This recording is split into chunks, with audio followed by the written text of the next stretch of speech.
Well, let's look at a polynomial model that has actually, in this case, has a business application. And we're going to be able to tell this is kind of an old problem, but basically once we get in here and read this based on what we're talking about. But in business, we often use polynomial models to make predictions about things. And so here we have a situation where it says that the annual sales of fax machines for home use, okay, fax machines. Believe it or not, at one time fax machines were a big deal. But with the advent of email coming in and things being put in the cloud and many other websites and all of this, fax machines certainly not as prevalent as they used to be, and for home use, even less. But notwithstanding, let's continue. The annual sales for fax machines for home use can be modeled by f of x equals negative 0.17 x to the fourth, 1700ths x to the fourth, plus 16.29 x cubed minus 77.65 x squared plus 251x plus 1100, where x is the number of years after 1990. That means when x is 0, that would represent the year 1990. When x is 1, that would represent the year 1991. And f of x is the annual sales in millions of dollars. So then we're asked to graph the functions. We're asked to describe the turning points of the graph and its end behavior. What trends does the fax machine sales does the graph suggest? And is it reasonable that the trend will continue indefinitely? All right, well, we're going to move over here to the calculator. But even before I do, let's think about what we've got when it comes to this point B, describe the turning points of the graph and its end behavior. Well, my leading term is x to the fourth. So I've got an exponent to an even power, which means my end behavior is going to be in the same direction. It's either going to be going to infinity or it's going to be going to negative infinity.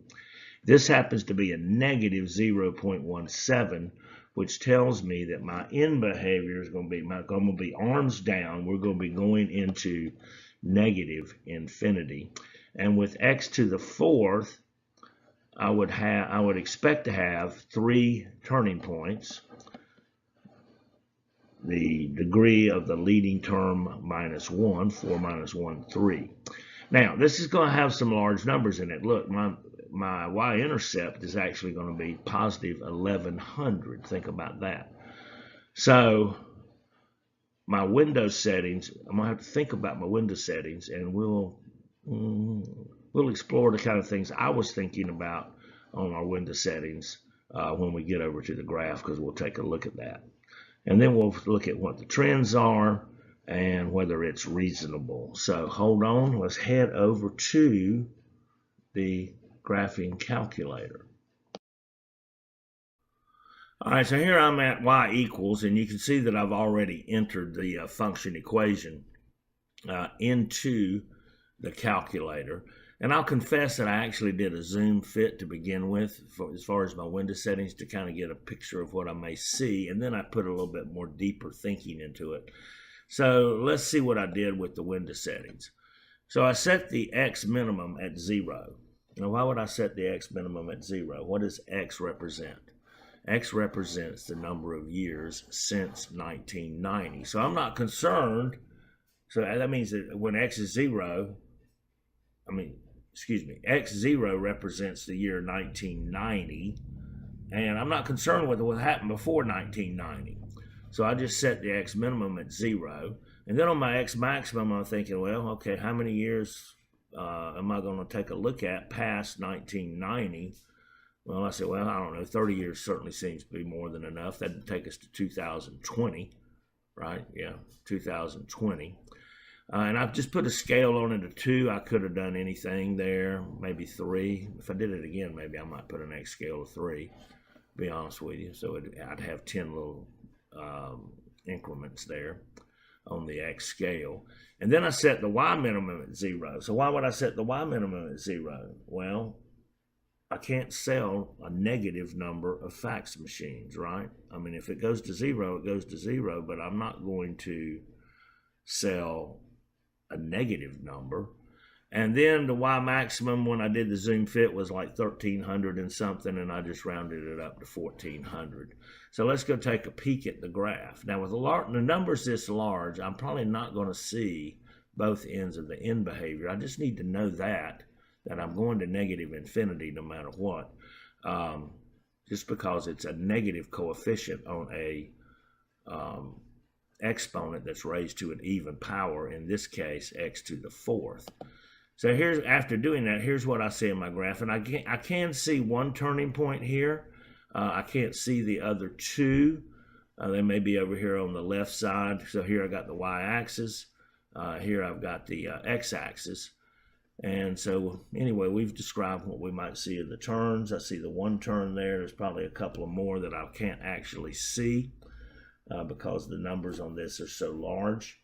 Now, what trends does this suggest? Well, once I hit a peak right here in my graph, I can see that I've got a steady and rapid, actually, decline in sales of home fax machines, which is what I would think, given the fact we're talking about fax machines and we're talking about the home use of fax machines in an age of rapid technological advances. But let's go in here and let's take a peek at the table just to kind of confirm some things. So I hit second graph, I go over there. And I can see here that in year 2, which would be 1992, right? 1 would be 1991, year 2 would be 1992. We actually had, this is in millions of dollars, right? So they actually had 1,339,000,000 sales of home fax machines in 1992. And that continued right on down until, what year did we? I think we'll go to zero at some point. But you can see it's steadily declining, and it's getting a larger and larger decline each year. And by the time I hit, let's see, 2006, 16, 1990, 16, 2006, somewhere between the 15th and the 16th year, we actually went to zero sales of home fax machines. So we had a sharp decline in sales. Now, is it reasonable that it would continue? I don't know, maybe so. I really can't imagine why anybody for home use would buy a fax machine. In fact, I haven't even looked to see if they still sell them.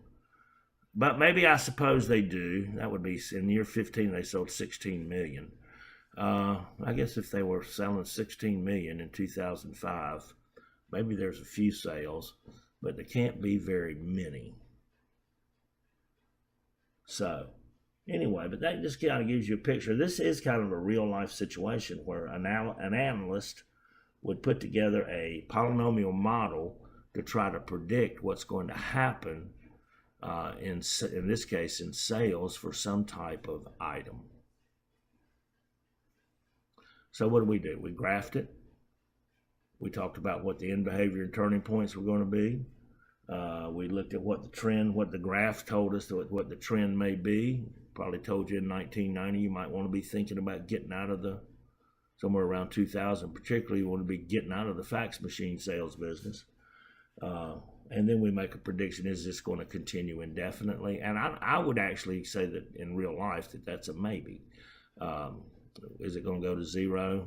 Well, maybe not, but it's not going to be very much. Technology, it's great.